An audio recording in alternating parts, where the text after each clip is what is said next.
I'm taking the day off, quiet as a feather. I hardly move, though really I'm traveling a terrific distance.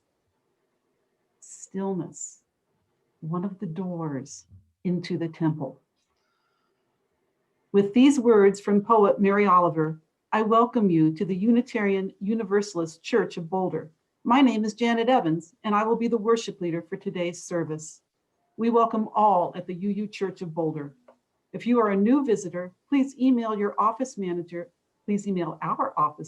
Amy Zinn, and let us know you found us. You will find her email in the Zoom chat. Weekly chalice lightings are an important part of our Sunday morning worship. We are inviting any interested members or friends of UUCB to volunteer to be a chalice lighter. It's a chance for you to share your brief personal reflection about your experience with UUCB. Please email UUCB Office Administrator Amy Zinn of your interest. Her email is in the chat box and on the church website. The worship team can share written instructions and help you get scheduled. Thank you. Okay, our church website has a great deal of information about the church and activities. And you'll see that posted in the Zoom chat.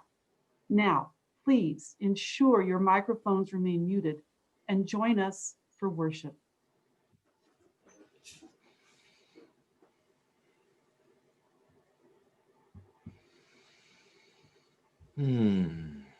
Join me once again, or for the first time, in gathered stillness.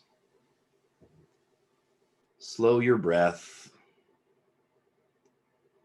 and notice your beating heart. Once again, by the power of our coming together, we mark this time as special.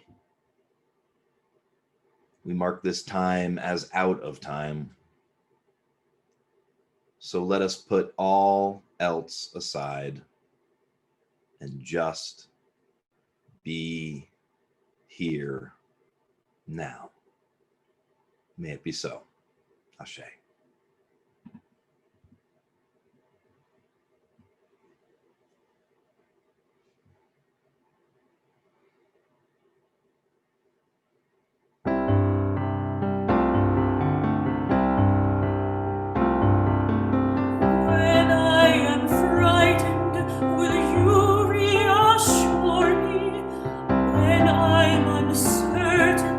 Will you hold my hand?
have a personal chalice or candle near your computer, please get ready to light it.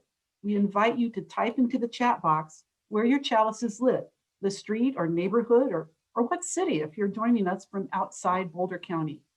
Now it's my sincere pleasure to introduce Allison Churnside.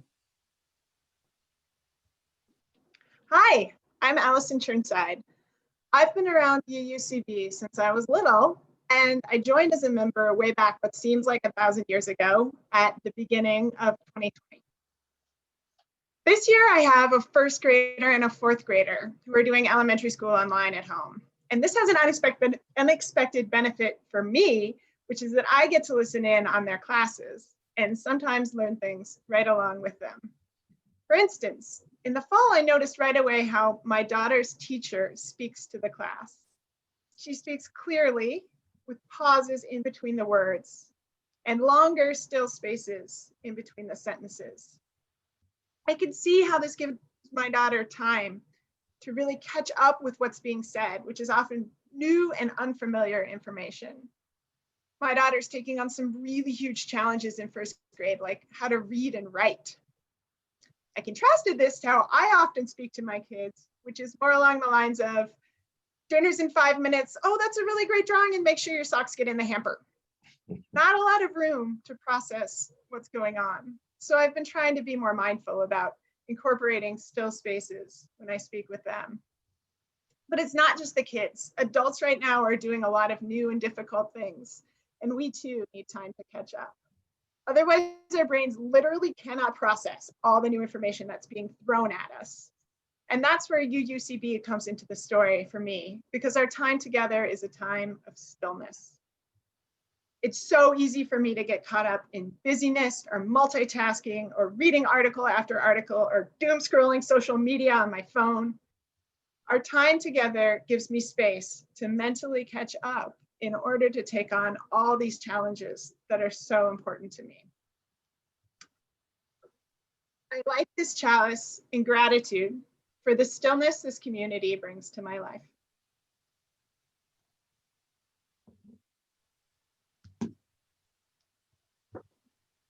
Thank you. We now invite all those gathered in your various locations to join together in fellowship and community as we all say aloud our congregation's covenant.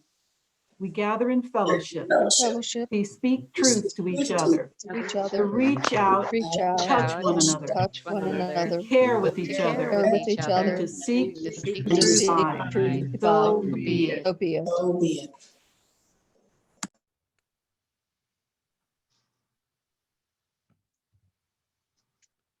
In this deep connection with all of life, let us tune into our own joys and concerns. Let's take a moment to just get in touch with what is on our minds and in our hearts today. In the quiet of your own thoughts, lift up all that weighs on you: grief, anxieties, endless to-do lists, threats against our democracy. Whatever it is, let us hold this and each other for a moment in the magic of loving silence.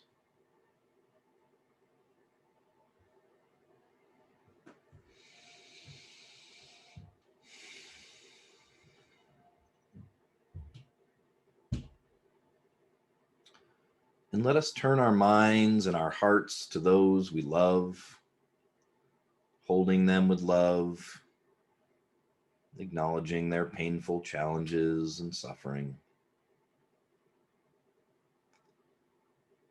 And I invite you now to share whatever has bubbled up, your concerns and worries. Share those with me and your community of love and support in the chat box. And I'll try to name a few of them, but know that all is seen and held. Today, in our container of love and care, I lift up Hurley's brother who needs healing other friends who have been neglected and are suffering, people experiencing job insecurity in the midst of this economy.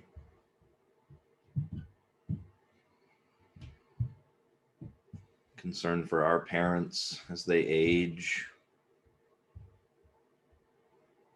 and our children as they grow up in this uncertain moment.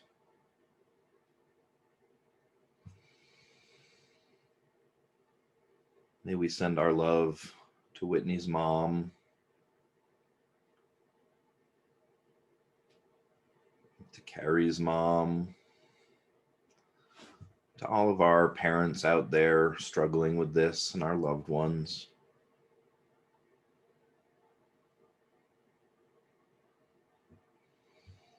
Please continue to post.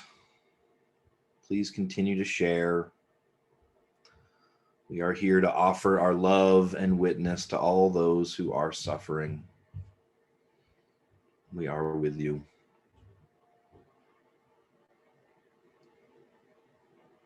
And I invite you now not to bring to mind, but bring into your heart the things for which you are grateful for and are bringing you joy in these times. Please post your joys and celebrations in the chat box now so that we may lift up and celebrate some of those moments as well.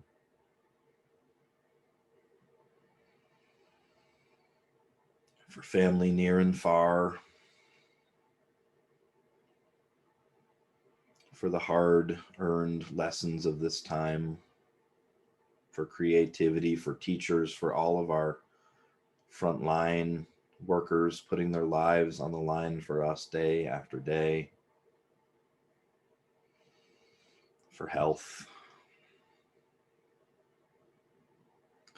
Oh, the music collaborations of our colleagues have been amazing. What a gift of this time. We've seen it here. I hope it may continue. And yes, maybe for a slightly stronger democracy than we thought we had. May it continue to hold.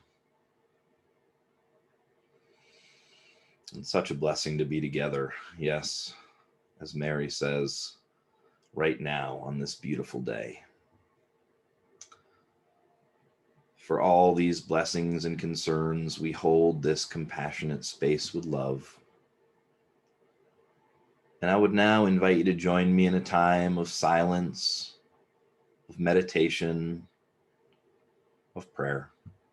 Let us begin with silence.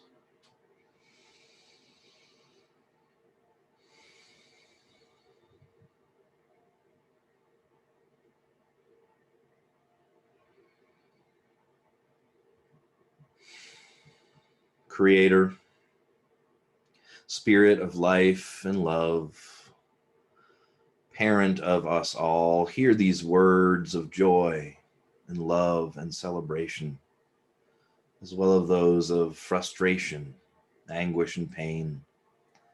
Hear all that has been spoken here today. We make space also for all that remains yet too tender to be shared. I'm grateful for this community that strives to embody unconditional love, that in its collected strength can hold all that comes its way and meet it with support, love, and non-anxious presence. May it be so. Ashe.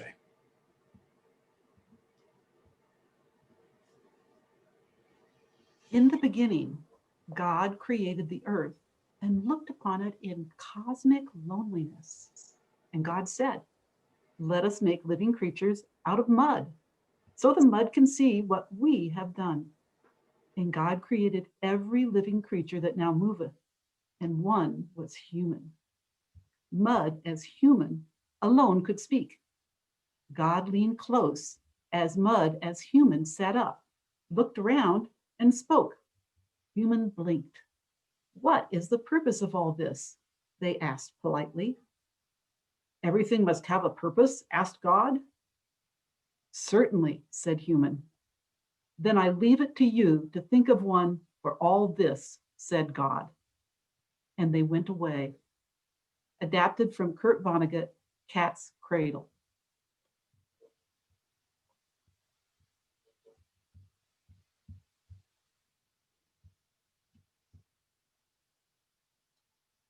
Whoops.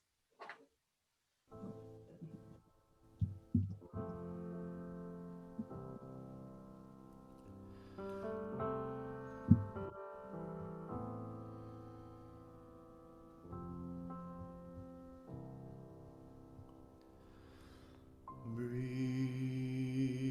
in, breathe out, breathe in, breathe out, breathe in, breathe out, breathe in, breathe out. When I breathe in,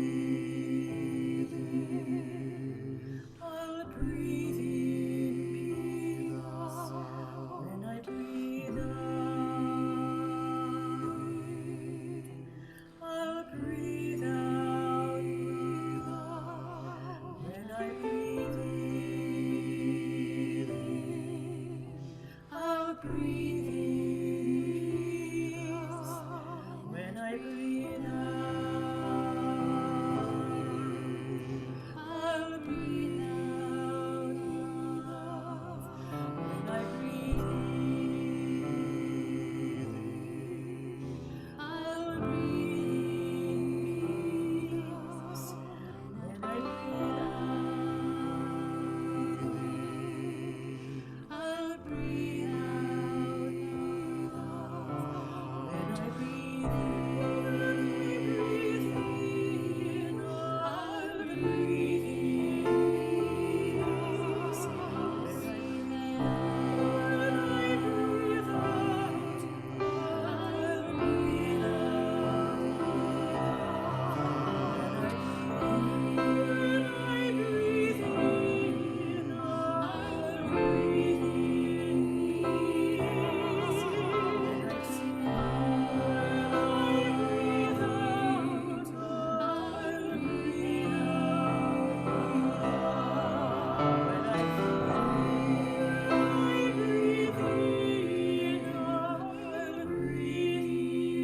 peace. When I breathe out, I'll breathe out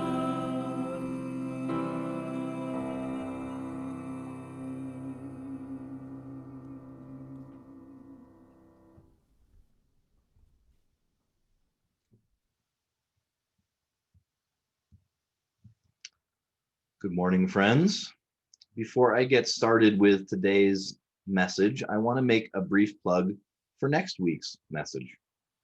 You'll be receiving an email with 2 ways that you can prepare for a participatory element of next week's service. Part 1 will be to choose one of the attached hand labyrinths to print out for each of the people who will be watching from your screen. Your second assignment will be to find an object through the week that's small enough to fit in your hand and is tactilely interesting. That is, it has bumps and grooves and divots and lots of parts to feel. Okay, that's it. You don't even have to remember it because an email will be coming your way. I just wanted to give you a heads up to print out a labyrinth and find something interesting to hold and touch. All right, now to today's message, which begins with a story that sounds almost too good to be true, but this one really happened, as I found this anecdote a few years ago in an article on Slate by religion and pop culture journalist Douglas Preston. In 1991, His Holiness the Dalai Lama, it seems, ended up at the bottom of a mountain in New Mexico curious about what was going on at the top. It turns out he had never seen skiing before. And so it was that he asked if he and his entourage, which at the time consisted of only a few saffron-robed monks, might be invited to take the ski lift to the top. What now would be an impossible change in itinerary due to security concerns was at the time relatively simple. The owner of the slope happened to hear, and once the idea was out there, it took on a life of its own. They must get His Holiness to the top of the mountain. And the next thing you knew, His Holiness and 3 other monks were taken to the front of the lift line and put on a chair, and off they went, up into the air. The Dalai Lama was himself immediately transfixed by the bodies whizzing below his feet, and was even heard to yell unheeded warnings to several children skiing below to look out for the posts, which he was relieved to see them zig and zag around at the last possible moment. When he arrived at the top of the peak, he remarked on its beauty and could not resist comparing it favorably to his home peaks in Tibet. And then, just as the group turned to move off towards another sweeping view, the Dalai Lama and his entourage, not knowing their way around a ski slope, stepped right in front of the lift exit as 4 teenage girls on their skis came hurtling out, smashing into the monks and knocking them over like a colorful cartoon game of human bowling. Saffron robes and neon-colored ski suits entangled unexpectedly and crashed into the snow in a big pile. Fearing they had seriously injured the Dalai Lama, everyone rushed up to him and indeed found him lying in a tight fetal position. However, he was not doubled over in pain, but was rather in the grips of a serious case of the holy giggles. Sensing that enough adventure had been had for the day, the laughing monks were gently steered back down the slope and to the comfort of the lodge for a warm tea in front of a fire. As often happens around His Holiness, he fell into an impromptu teaching, sharing his thoughts and lessons on the new experiences of this most exciting day. After a time, everyone had warmed up and fallen into smaller conversations when the waitress that had been serving the group slowly and hesitantly slid up to the Dalai Lama. Noting her presence next to him, he wrapped up the conversation he was having and turned to her. "You didn't like your cookie?" she was reported to ask. "Not hungry, thank you," he replied. "Can I ask a question?" she continued, getting at the true reason for her intrusion. "Please," he thoughtfully replied. She spoke with complete seriousness. What is the meaning of life? The journalist following this adventure reports that in his entire week with the Dalai Lama, every conceivable question had been asked except this one. People had been afraid to ask the really big question. There was a brief, stunned silence at the table. The Dalai Lama answered immediately. "The meaning of life is happiness." He raised his finger, leaning forward, focusing on her as if she were the only person in the world. The hard question is not, what is the meaning of life? That's the easy question to answer. No, the hard question is what makes happiness? Money? A big house? Accomplishment? Friends? Or, he paused, compassion and a good heart? This is the question all human beings must try to answer. What makes true happiness? He gave this last question a peculiar emphasis and then fell silent, gazing at her with a smile. "Thank you," she said. Thank you. She got up and finished stacking the dirty dishes and cups and took them away. The meaning of life is easy, says His Holiness the Dalai Lama. It is whatever brings you happiness. The hard part, he concedes, is figuring out what makes us happy and then actually pursuing it. And this term happiness tends to be a slippery and difficult word to pin down for our Western minds. Often we associate happiness with joy, with laughter and pleasure. In his own answer to the question, His Holiness himself offers the examples of money, a big house, accomplishment, friends, covering the categories of power, material objects, ego, and relationships. But then counters with compassion and a good heart. His Holiness definitely means something a little different than we do when he uses the term happiness. Indeed, he believes that each one of us has an innate Buddha nature that is warm and gentle, and that we can train the mind to keep us in that natural state more often. In his book, The Art of Happiness, expanding on this topic, His Holiness says that quote, when I say training the mind, in this context, I'm not referring to mind merely as one's cognitive ability or intellect. Rather, I'm using the term in the sense of the Tibetan word sem. It includes intellect and feeling, heart and mind. By bringing about a certain inner discipline, we can undergo a transformation of our attitude, our entire outlook and approach to living, unquote. So for the Dalai Lama, happiness is something we train for, not buy with money, power, or relationships. And we train for it mainly by increasing our inner capacity for compassion, by more fully connecting our hearts and our minds. He goes on to say that, quote, sometimes when I meet old friends, it reminds me how quickly time passes. And it makes me wonder if we've utilized our time properly or not. Proper utilization of time is so important. While we have this body and especially this amazing human brain, I think every minute is something precious. Our day-to-day existence is very much alive with hope, although there is no guarantee of our future. There is no guarantee that tomorrow at this time we will be here. But we are working for that purely on the basis of hope.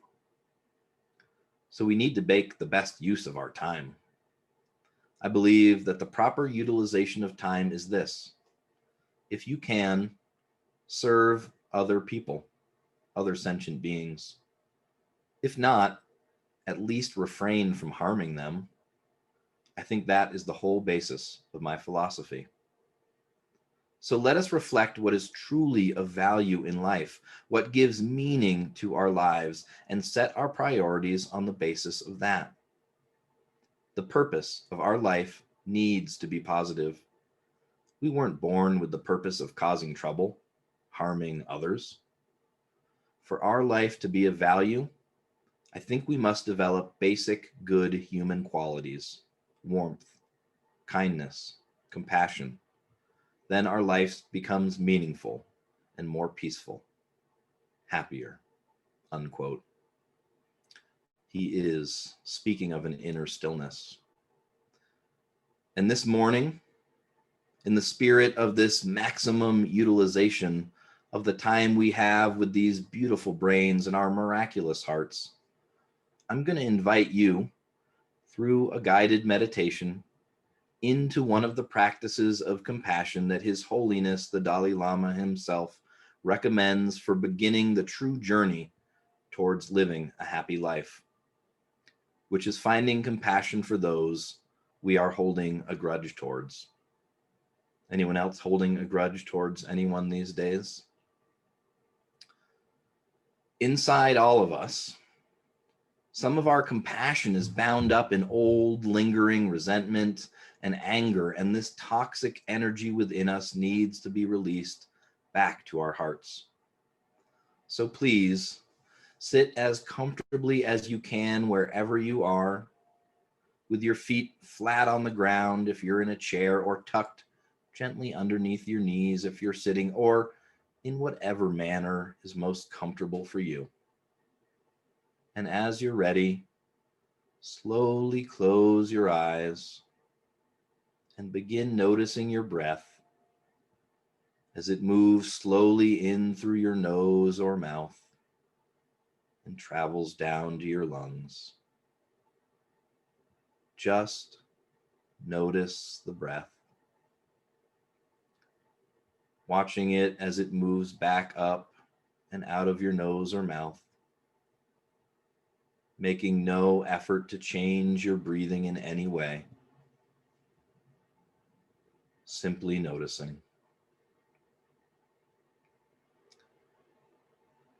Now I invite you, if you are comfortable, to place your hand over your heart and to bring all of your attention and focus to the feeling of your heart beating in your chest.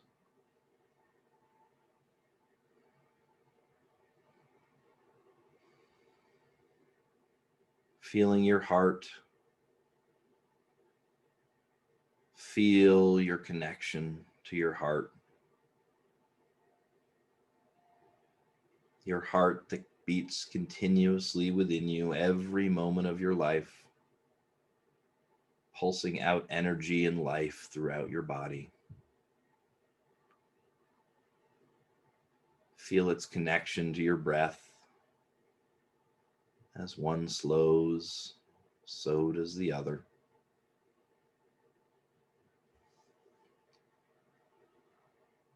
Feel the calm energy flowing through your body, and imagine it gently radiating out from your heart, radiating through your body and then out of your body as well, connecting to the warm glow of anyone else meditating near you, or to any life forms in your midst, plants and pets and neighbors. Maybe you can even expand your energy field to connect with all of us that are virtually with you right now, connected through the sound of my voice and the syncing of our breath and heartbeat. You are all connected. Connected in love, connected through compassion, connected to each other and to all of creation. In the safety and the warmth of this connection, I invite you to bring someone to your mind's eye that has given you difficulty lately. Someone who perhaps you've been carrying around inside your mind, arguing with, holding resentment or anger or frustration towards. Picture this person as fully as you can, in detail, vividly in front of you. And if you feel your heartbeat rising at the thought of this person, just return to your breath and watch its gentle, steady flow. And when you're ready, return to the image of them once again. And I invite you to say to them silently in your mind, I have compassion for you, and I am letting go of my anger towards you.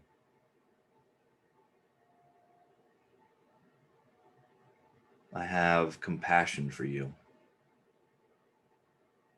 And I am letting go of my anger towards you.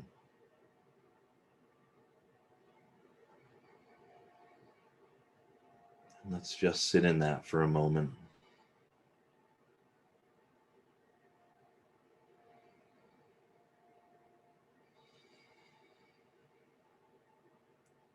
And let's notice what energy came up in you as you spoke those words. Was it relief? Or a feeling that this just wasn't quite fully ready to happen yet? You may very well find yourself feeling continued resentment or anger or otherwise incomplete in the process of feeling true compassion for this person, and that's not a surprise. Compassion is not to be found in one step. We are training. It's a discipline that must be returned to again and again. This is a seed planting exercise, and with attention and care, your compassion will grow. For now, simply note these unfinished emotions and give yourself permission to continue working on them another time. Perhaps you can return to this practice tonight before bed or tomorrow as you start your day. Let us now return our focus to our breath, watching it gently make its way through our body. I invite you to notice your feet on the ground or tucked up underneath you. Your head resting upon your neck. To slowly wiggle your fingers and toes and shrug your shoulders. And when you're ready, to open your eyes. The meaning of life is easy. It's whatever brings you happiness. May we continue to strive together towards that which truly does. May it be so. Ashe.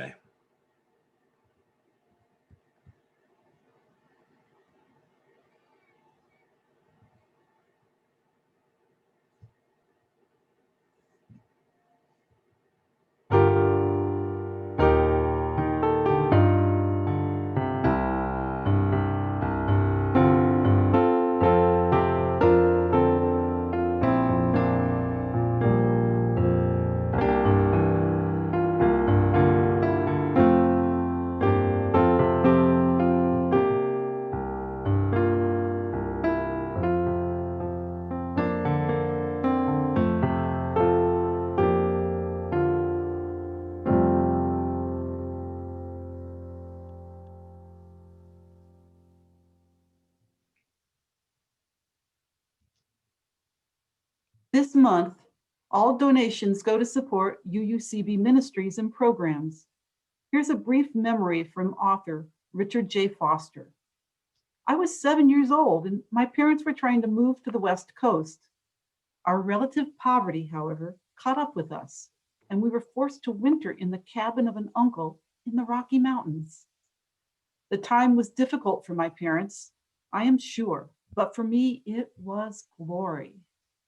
My most vivid memory is of the fireplace.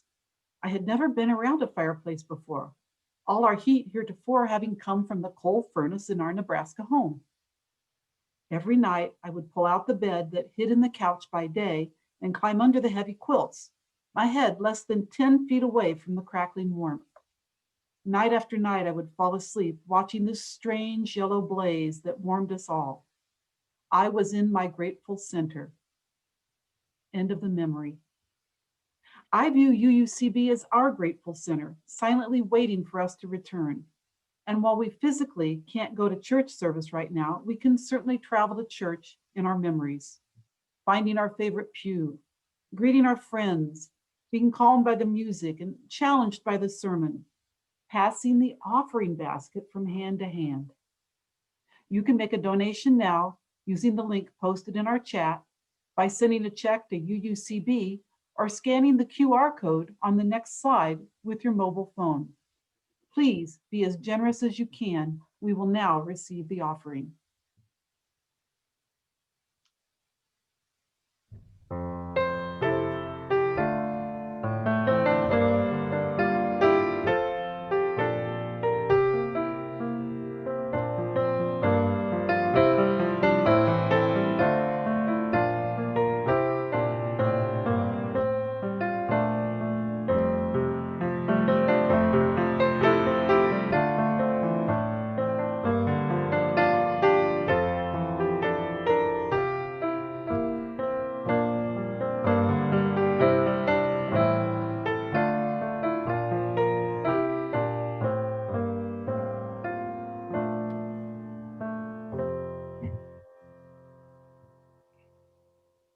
Sharing our time, gifts, and money is a way we offer gratitude for this church and our Boulder community.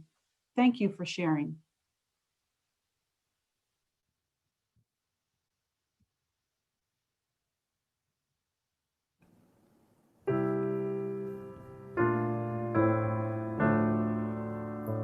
May I be filled with loving kindness. May I be well. May I be filled with loving kindness.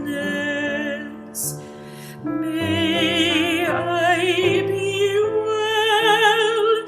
May I be peaceful and at ease. May I be whole. May you be filled with loving kindness. May you be well. May you be filled with loving kindness. May you be well. May you be peaceful and at ease. May you be whole. May we be filled with loving kindness. May we be well. May we be filled with loving kindness. May we be well. May we be peaceful and at ease. May we be whole.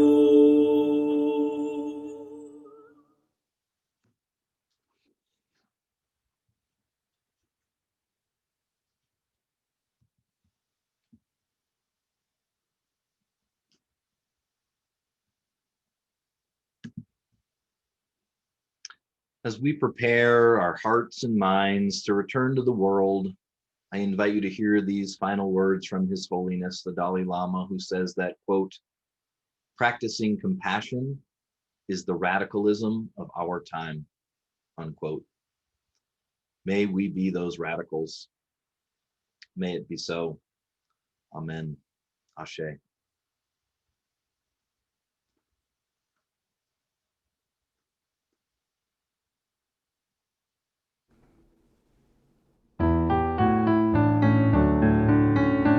Go your way, peace. Wander as you may. Blessed is the path you take. May love guide you on your way. Go your way in peace. Wander as you may. Blessed is the path you take. May love guide you on your way.